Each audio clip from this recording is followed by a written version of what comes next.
For Ole Miss to be as good as we want them to be, there are certain things that needs to happen in this spring training. We will delve into our crystal ball and see if they can do it. Also, we're going to give our thoughts on Hunter Elliott and what went down yesterday. Anyway, this is the Locked On Ole Miss Podcast. You are Locked On Ole Miss, your daily podcast on the Ole Miss Rebels. Part of the Locked On Podcast Network, your team every day.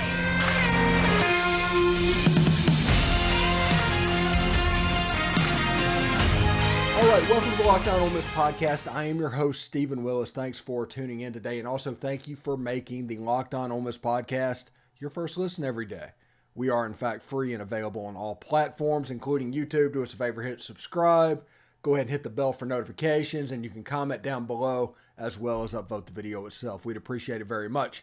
Now, spring practice is a little under a month away. I know time absolutely flies, but there's certain things that we want to get done, certain goals that we want to have happen as fans, and that makes this spring practice probably more important than it usually is. For Ole Miss to reach the area that it needs to get, it's going to first and foremost start with the quarterback competition that begins this spring. Just period. It's just the way it's going to be.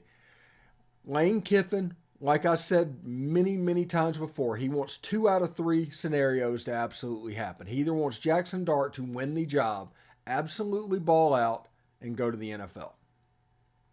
Or he wants Spencer Sanders to win the job. Just period. It doesn't matter if he balls out or not because he only has 1 year of eligibility. Because 2024 will be important for the Ole Miss Rebels, and it will be important for Walker Howard. We all mentioned with those 3 quarterbacks, Walker Howard would not go to LSU to Ole Miss for the exact same situation. So you have to look at what he's coming to and what he's doing to determine how this kind of sits. And this quarterback competition will be absolutely everything. They need to settle it before the start of the season. There will be no leader that is named. They weren't not going to say very much. Basically, when you go to watch it on Saturdays in the stadium, will be probably the most information you get from anybody about this quarterback competition. So we're going to try and find people to go watch practice and be in the stadium and talk about what they saw, because that is going to be the best avenue for determining what's going on, because everything is going to be somebody's opinion on this. Everybody's going to have preconceived motivations through all of this. It should be quite interesting, but this quarterback competition will be a whole bunch of fun. And it is imperative for Ole Miss getting to where they want to be in 2024. What happens this spring is going to affect next spring, next fall. So it's going to be very important that either Jaxson Dart has a super fast start, or in this case, I do think the tie goes to Spencer Sanders. We'll see exactly how this goes and how they compete throughout spring practice. The next thing is the bedrock of the defensive linemen, of the linebackers, of the defensive backs, and this new system that they are going to run defensively is going to be unbelievably important. You're at Alabama, you're at Georgia. You're in a situation now to where you're playing Georgia every 2 years. People need to get that in their head. This Georgia thing isn't a once-a-decade thing anymore. You play Georgia in 2023, you're probably either going to play them in 2024 or 2025 again, because they will be in the rotational members of clubs coming into your facility. So avoiding Georgia, getting Alabama, getting Georgia, that has a base. No, you're going to get those on a semi-regular basis throughout all of this. I mean, the good news is while you gain Georgia every other year, you're probably going to lose Alabama every year. So Georgia and Alabama is essentially one team. You can just mark it down on your schedule as being a difficult game. But the defense that Pete Golding puts in and the players that he has to run it will be very important for the Ole Miss Rebels, and they need to do it. And if I look in my crystal ball, just like if I pull out a Miss Cleo and give my prognostications, I do expect the defense to progress a long way in the 15 practices in spring. Lots of people are going to say that spring practice doesn't matter. They're just going to do that. The reason they're going to do that is because they don't have access. They don't like covering it. They don't like standing out in the cold or the hot or whatever's going on. But for teams in this transfer portal environment where so many players are brand new, these 15 practices are imperative as just an orientation so they can hit the ground running in the fall. If the spring practices do not accomplish what they want to accomplish, all of a sudden it's going to take a little bit longer in the fall and your team's not going to be as good. So right now, spring practice is as important as it ever has been in college football in the history, and it's because of the transfer portal. Looking also in the crystal ball, speaking of the transfer portal, the late window, will Ole Miss be active? I don't think so. I think Ole Miss is 97 or 98% done with their roster at this point. They might pick up one or two players in the portal. We'll see what happens when it gets to be that time. And we'll see if any Ole Miss players leave during that time as well. We'll see exactly how that goes because that'll potentially force them to go out and find somebody else. Now, remember, the thing about the late transfer portal is whoever goes into the portal cannot go to an SEC school.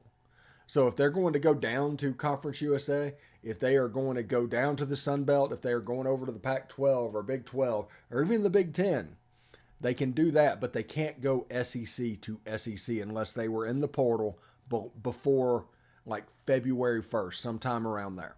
So that is going to be an important thing. This quarterback competition, if you're looking for a crystal ball pick on it, there's not one because Lane Kiffin is going to try and make that room as competitive as possible, as long as possible. So they're not going to name anything in the spring. So the important thing is that quarterback competition is taken care of by the third week of fall camp, and we can kind of go from there, honestly. It's really, really interesting. I'm really fired up about where this team sits. I'm really fired up about what they can be, and I'm really fired up about, if you play your cards right, how you can improve this team to 2024. I'm looking at 2024. I'm constantly focused on that because of the new League SEC, the new scheduling, the expanded college football playoff. There are so many things that are pointing to that year. You need to be at a point to maximize that year as a program. And if you can do that, it could be really, really cool. Anyway, today's episode is brought to you by FanDuel Sportsbook.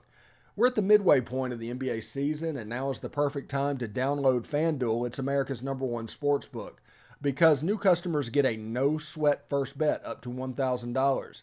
That's bonus bets back if your first bet doesn't win.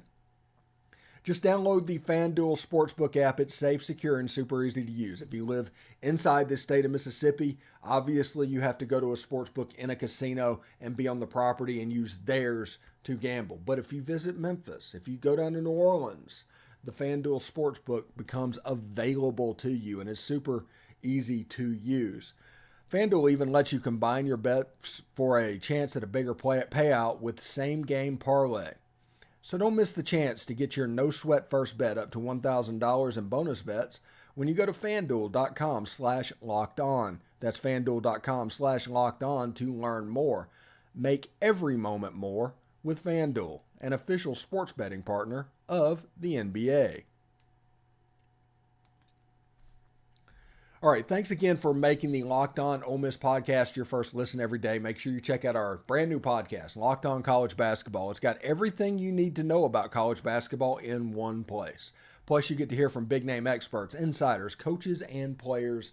Locked On College Basketball. It's available on YouTube and wherever you get your podcast.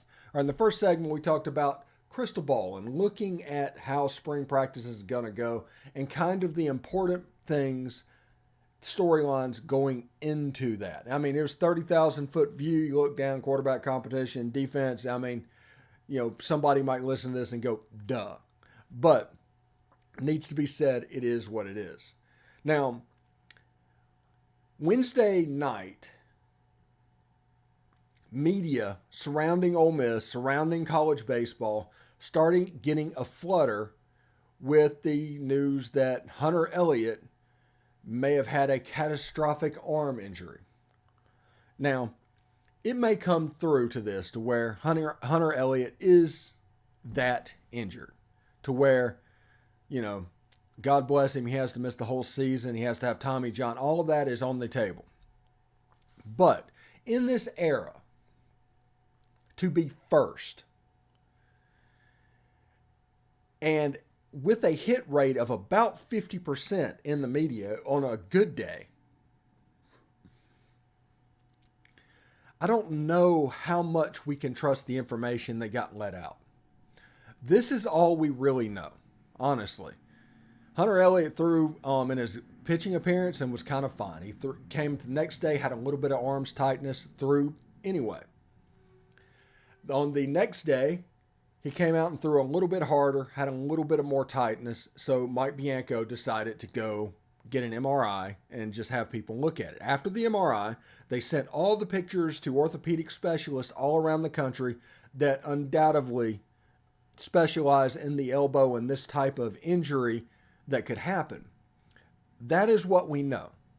The story that we got is, Ole Miss is about to get news of a catastrophic arm injury, or could it be a terrible thing for Hunter Elliott? And it was a sense of dread. And it's just the way the media works these days. I understand that. But if you take it at face value, you have set yourself up, honestly, to be disappointed. Because you don't know what's going on at this point. You're just going to borrow trouble for a little bit. And then if it never comes, okay, relief. But I don't know if you're preparing yourself. I don't know the reason behind doing this. Whenever you're dealing with an injury of a ball player, so many things come into this realm of thinking, like HIPAA and things like that. You're never going to find out really the extent of the injury unless somebody comes out and points at that. They might say, okay, this is what we found. Now, I genuinely like Hunter Elliott. I think his future is extremely bright. But I don't think it's a home run that it is where it is. Just based off the information that we got. Again, they could be holding back information. I get that. Maybe they're leaking it to certain people. Okay. But off of the information that we got, it does not match the way the afternoon and the early evening went in reporting of what was going on. What was said after the game does not match what everybody told us to be prepared for. So, if that happens, if that becomes a real thing, and it absolutely is, maybe, just maybe, everybody should just take a deep breath, wait for official confirmation of what's going on instead of just speculating. Anytime you hear elbow, anytime you hear arm, they automatically, get really bent out of shape. Fan base is extremely nervous about that, and Hunter Elliott is a key cog in the Ole Miss baseball team. So I can understand why you would immediately go to doom and gloom. I get that. But as of the facts of what we actually know now, it's just not there. Now, it could be there. At the end, it could happen. But why borrow trouble before then? That's an interesting question. Now, Jack Dougherty is going to take the Friday night start against Maryland. Then you'll have Grayson Saunier and Xavier Rivas. I'm assuming that will be the rotation moving in to the next weekend as well, depending on Hunter Elliott and what they say. and we'll see exactly how this goes. But I do not recommend borrowing trouble on this one. If something happens, it happens, but nothing to this point has been concrete enough to where you can say this happened. Now, you have like the 24/7 site that says he's probably going to have to get shut down for the year. And you have other people that may be saying stuff in the background. And if he does get shut down for the year, that's a terrible situation. I hate it for the kid. But honestly, Ole Miss won a national championship last year. And that has bought them this year if something goes awry, honestly. So we'll see exactly what happens. Anyway, in the next segment, we've got Derek Vandygriff. He's going to give his weekend preview of the Maryland Terrapins. Let's go, Terps. That's what they used to say at HFS in Baltimore's radio station whenever I was stationed up there. They would just come on the radio and do that, and I just cannot hear Terrapins and not say that now because they would say that 4 times a day. It's absolutely ridiculous. But I enjoyed Baltimore. I enjoyed Maryland. I enjoyed Fells Point. But I do want Ole Miss to get 2 of 3 this weekend. I do want them to take the opener in Minnesota. So let's take 3 out of 4 out of Maryland this weekend. Anyway, coming up next, we have Derek Vandygriff. He's going to give his weekend preview, talk about everything that's going on. Probably has some thoughts about Hunter Elliott as well. So stick around for that. Thanks for making the Locked On Ole Miss podcast your first listen every day. We are free and available wherever you get your podcasts, including YouTube. Subscribe to the YouTube channel, hit the bell for notifications, and of course, upvote the video and participate in the comment section below. I'm here with Derek Vandygriff. We're going to talk a little Maryland Terrapins. Whenever I lived in Baltimore, Derek, I did this earlier in the show. There was a radio station called WHFS. It was HFS. And their whole thing was every time they said Maryland Terrapins, somebody would go, "Let's go Terps." Yeah, that was just over and over. And that is in my head to this day. So that is going to get me into a little bit of trouble over the next couple of weekends because every time I hear Maryland Terrapins, I think of that. Yeah. You don't need to break out any "Let's go Terps" over the next 4 weekend games for us. Now you got to switch over to some hottie toddies or something like that.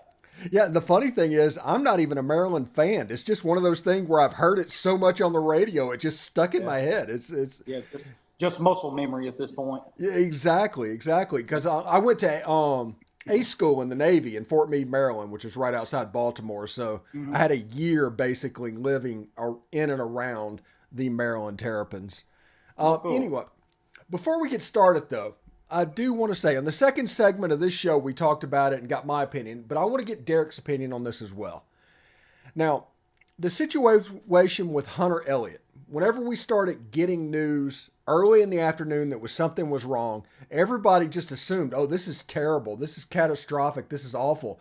And then it turned into a cascading thing where media members tried to basically outdo themselves and try to be first. But whenever Mike Bianco actually talked about what happened, none of that was anywhere near that. That was a non-answer answer. And if it was as catastrophic as people said, there would have been an answer. So honestly, are people just trying to be first on this? Yeah, that's just kind of the day and age we live in right now with media, right? Everybody wants to be first and not exactly right. That's, we did a Twitter space on Tuesday night, when all this was coming out, and then the Ole Miss game was winding down at that point. And, we touched on it briefly, but, we didn't really say anything about it because there really was no official news, and that's what you want to wait on. And one thing you got to give Mike Bianco credit for throughout all of his time at Ole Miss, when an injury like this pops up, if it is that bad and it is that clear cut, he doesn't sit there and try to hide it from you for weeks, right? Like he'll go ahead and come out and tell you that if it's that bad and he's got to have Tommy John, something like that, and he just comes out and tells you, and they shut down for the year, and it's time to move on and find other guys. And he was given the opportunity to do that last night, and he didn't do it. And quite frankly, I came away a little more encouraged after his statement last night than reading all of the people on Twitter and other baseball writers, stuff like that, coming out talking about the potential Hunter Elliott injury. So, but what Mike said, he felt fine Friday, felt fine after the game Friday, after he pitched through 90 pitches, 5 innings, picked up the win for us. Saturday complained of a little bit of discomfort and tightness in that forearm, which does always scare you, but it wasn't anything that, he never lost feeling in his hand, never had that tingling feeling, anything like that. Didn't really hurt. It was just tight and uncomfortable. Through his bullpen, and, if it was something real bad, they never would have let him go out there and even pick up a baseball, much less throw a bullpen.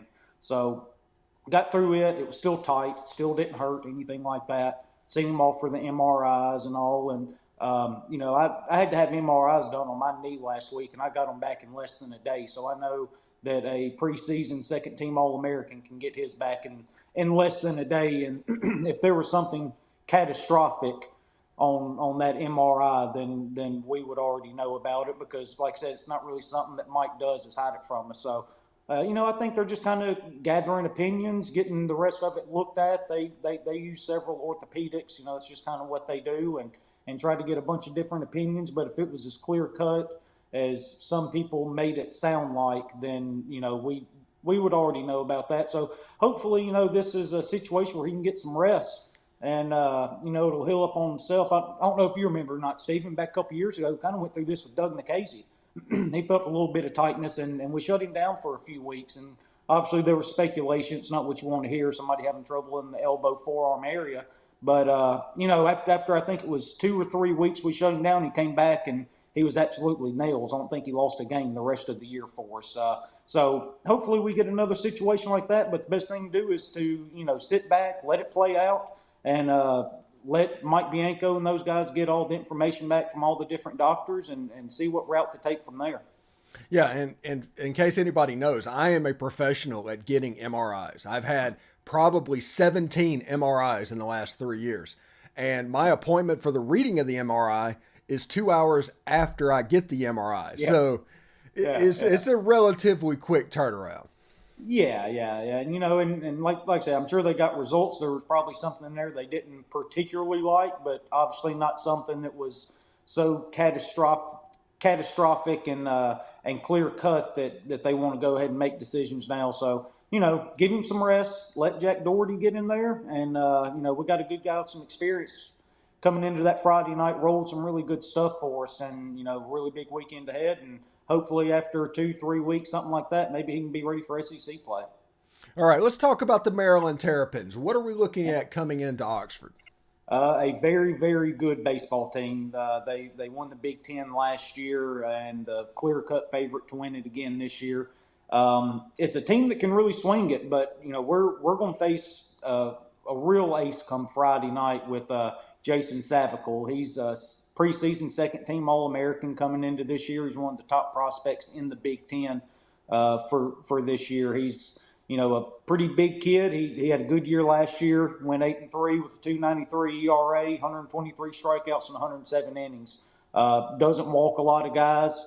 Struggled a little bit in his first start of the year against South Florida. He went 6 innings, gave up 5 earned, only struck out 5. But this is the guy that you got to get past on Friday night to set yourself up for a winning weekend. And it's even more important this weekend with Hunter being out. But like I said, you slide Jack Dougherty right in there, and, you've got a guy that can go pitch to pitch with him. So that's the first thing that stood out to me. Second thing is the way they hit the ball, man. They are really, really good at the plate. They've got the best catcher in the country.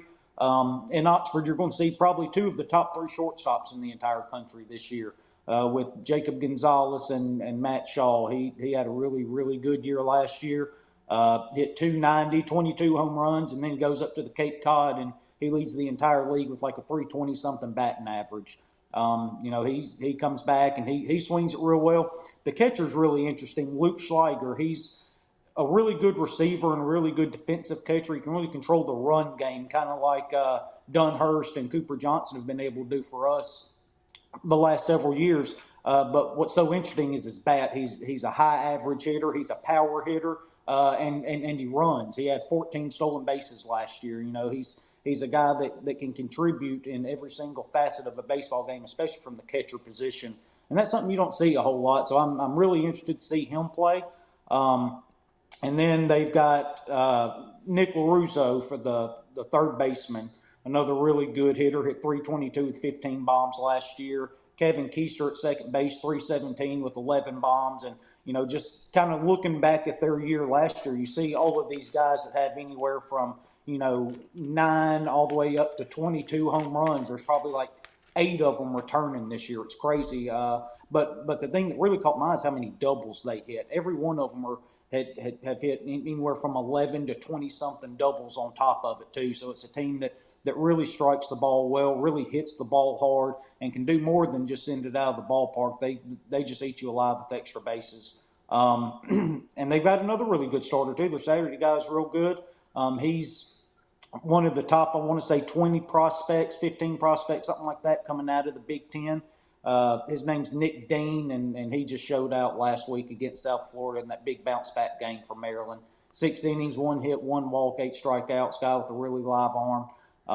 Really good stuff. It's going to be the first challenge of the year, and it's going to be really exciting to see it because this is one thing that we kind of lacked last year. If you look back at last year's team, we didn't have this big non-conference series to kind of gear us up for the SEC slate. And, boy, we're really going to have our hands full this weekend. Really excited to see it. And you're going to see guys all over the field that can play in the majors one day. Yeah, it's going to be a really big series. It looks like we're going to see a Friday night guy twice, essentially. Yeah. So with our rotation, Jack Dougherty, Friday night, Saturday, Saunier, Sunday, Rivas. Yeah. I don't see any reason to change those last two. Dougherty, he's the kind of guy that you've kind of wondered since he got on campus. If you remember back his true freshman year, you didn't see him until like the last third of the year when we were really searching for a pitcher, especially in the midweek. That was the year that we really struggled in those midweek games. And, in practice, he had that big fastball that people just couldn't catch up with. It's a really high spin rate fastball that makes it heavy. And he already throws at 94, 95. So when it's heavy on top of that, it's really hard to catch up with. And, then last year he's in the bullpen most of the year. And then you get to Omaha in the postseason and, he's one of your best arms coming out of the pen, starts that national championship game for you in game 1. And if I'm not mistaken, had the longest perfect game for a national championship series in Omaha going before it got broken up there in the 5th or 6th inning, whatever it was back then. But yeah, we're really excited to get him out there. It's a capable arm. It sucks you're pulling that out of your bullpen because that's the one question mark you had coming into this year. But like I said, then you go Saunier, Xavier Rivas, who I was really impressed with this past weekend. He threw harder than I thought he did. I thought he would sit more 88, 89, and he was consistently 90, 91. I don't know if maybe he was just juiced up or something like that, but he was throwing the ball harder than I thought he would. One funny quote from his post game, they asked him what it was like throwing in front of that many people, and the last time he had thrown in front of that many people.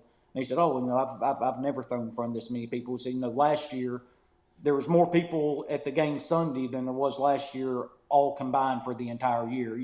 At the D2 Indianapolis school, they'd have like 20 parents in the stands for starts, So I'm sure he was juiced up, but, really liked what I saw from him. Saunier obviously has the really good stuff if he can kind of harness it and control it a little bit, get his nerves under control. So I think we're in okay shape. We need some of these young pitchers to step up and fill that void that Dougherty's leaving in the bullpen, at least until we can get Hunter back if he is able to come back. And if he's not, then they need to step up and be able to eat innings for us, and I think we have a lot of very capable young arms that can do that. We saw JT Quinn last night, right? You saw the stuff that he has. Big fastball, doesn't move as much as you want it to. You want to have some cuts, some runs, some sinks, something like that. And his is a little flatter than you want to be, but a big-time curveball, I think, is what really impressed me Tuesday night from JT. So that's a young arm. Takuian pitched really well for us. Come in, guys, out of that bases-loaded, one-out jam. He's really impressed me so far this year. And then you've still got guys like Mitch Morrell and Jackson Kimbrell, those kind of guys. And you saw Mason Nichols come in Tuesday night, too, and just pick up right where he left off. Looks like he's going to have a fantastic year. And he's just going to slide right into that closer role for us, right? So, definitely some questions on that pitching staff, but we've got the guys that can come in and hopefully eat up innings and fill in those holes for us. All right, before we get out of here, what would be an acceptable result for Ole Miss? What would be a good result, I should say, for Ole Miss this weekend? Well, you want to take 2 out of 3 against the top 15 team, right? Especially at home. So Friday is definitely the big game. If we end up getting Friday night's game, then I think you can start thinking about possibly taking 3 from them. They really struggle out of the bullpen. Maryland does. Their Sunday starter, Nate Haberthair, I believe is how you pronounce it. He struggled a little bit, pitched fine. He's a transfer from Ohio State. Really struggled last year. So that's one guy that maybe you think you had an advantage pitching Rivas across from him there. And look, one thing about Ole Miss this year is there's going to be times where we just outslug people. I mean, this offense has been absolutely ridiculous. I know we haven't had the toughest competition so far. If we go and put 10 runs up against Jason Savicle Friday night, then, I mean, Lord, we might end up averaging 12 for the entire year, because that's a really good pitcher. But this is a really good lineup with a lot of different options. Saw Tuesday night Taiwan Malone be able to come in and get a home run, and Will Furnish just keeps hitting. That kid's going to be absolutely incredible for us. But top to bottom, there's going to be games we're able to slug our way to it. And if we end up finding enough arms, then, we have a chance to be really, really special again this year. But, yeah, you go into the weekend wanting to take 2 out of 3. That's always the mindset, especially series like this. Last week we talked about really needing to get out of there with all 3 of them, considering who we were playing. But go ahead, you're at home, take 2 out of 3, win the series, move on, and get up to Minneapolis and play that Big Ten tournament up there next weekend. Yeah, outstanding. Thanks again for making the Locked On Ole Miss podcast your first and listen every day. Make sure you check out our brand new podcast, Locked On College Basketball. Everything you need to know about college basketball in one place, plus you get to hear from big name experts, insiders, coaches, players. It's going to be really great. Anyway, Locked On College Basketball. It's available on YouTube and wherever you get your podcast. Derek, thank you so much for stopping by today. Hope you enjoy the games this weekend, and I look forward to talking to you again next week, bud. All right, buddy. Hi, Toddy. Hotty toddy.